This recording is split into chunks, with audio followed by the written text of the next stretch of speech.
ඉතින් ආයිබෝන් මේ ඕගොල්ලන්ට පේන්නේ ජපානයේ ඒ කාලේ හිටපු යුද සෙබළොන්ගේ සෙබලියන්ගේ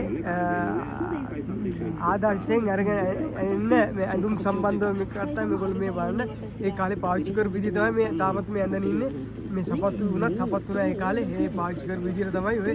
මීරි වැඩි සාජන කියලා ලංකාවේ කියන්නේ ඒක පාවිච්චි කරලා තියෙන ලණු වලින් හදලා තියෙන පේනවනේ ඒගොල්ලෝ ඒ විදිහ තමයි ඉන්නේ මේ බලන්න යුනිෆෝම් එක ඉතින් මේගොල්ලෝ මේ මෙයාගෙම අපි අහලා බලමු මේ යුනිෆෝම් එක සම්බන්ධව කොහොමද කියලා ඉතින් චුට්ටක් 日本の甲冑です。サムライファイトユニフォーム。OK? ඉතින් මේ ඉන්නේ ඒ කාන්තාවක් ඉතින් බලන්න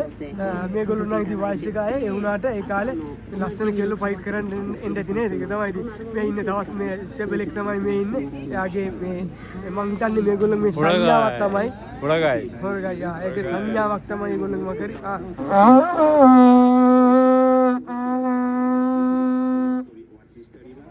ඉතින් ඒකෙන් තමයි මං හිතන්නේ මේක මේක අපේ මේ හක් ගෙඩියේ තියෙන්නේ ඒක මේ මොකරි කියන්නේ එක්ස්ප්ලেইন කරන්න කියන්න මම දන්නේ නැහැ ගොඩක් ඉතින් මේ ඉන්නේ තවත් මේ සෙබලෙක් තමයි ඉතින් මේගොල්ලෝ ඉන්න විදිය තමයි මේ ඉතින් මේ ඉන්නේ තවත් ලස්සන දැක්ක සෙබලියා මේ මට කොටයි දන්නේ කඩුවත් අරගෙන එනවා ඉතින් මේ ඉන්නේ සෙබලියක් තමයි ඉතින් ඒගොල්ලෝ ඒ යුද්ධයට ඒ කාලේ සැරසුණු විදිය තමයි මේගොල්ලෝ මේ සැරසිලා යන්නේ ඉන්නේ ඉතින් හරිම ලස්සනයි එයා පොඩි ශිල්පයක් දානවා ඉතින් මේ බලන්න ඒ කියන්නේ දැක්කද ඒගොල්ලෝ ඒ දාන මේක තමයි ඒ විදිහ තමයි ඒ සටන් කලාවේ ඒක කොටසක් තමයි ඒ නිරූපණය කරන්නේ ඉතින් ජපාන් යුද්ධය ටික යුද්ධය සහ ජපාන් පිරිමැය ටික ඉතින්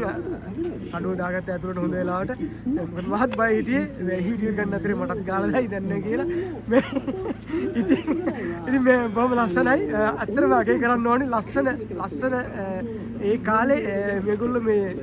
හිටපු අඳුම් තමයි යුද්ධයට යනකොට අඳුම් තමයි මේ අත් ගන්නවා සටන් කලාව වෙන්නනවා බලමු කොහොමද කියලා පොඩ්ඩක් එයාට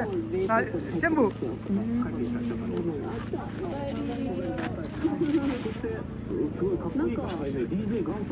ඉතින්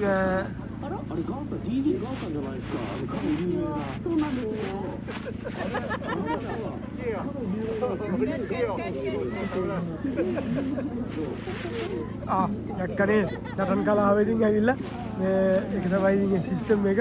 එයා පොඩ්ඩක් ඒ කලාව දාලා පෙන්නුවේ ඉතින් මට ඉතින් බලමු කොහොමද කියලා ඉතින් ඇත්තම ලස්සන අලංකාර වීඩියෝ එකක් ඇත්තටම හොඳයි එහෙනම් බොහොම ස්තුතියි අපි නැවතත් දවසක හම්බ වෙමු මේ ඉන්නේ ජපානයේ ඒ කාලේ යුද සෙබළු විදියට නිරූපණය කරන පිරිසක්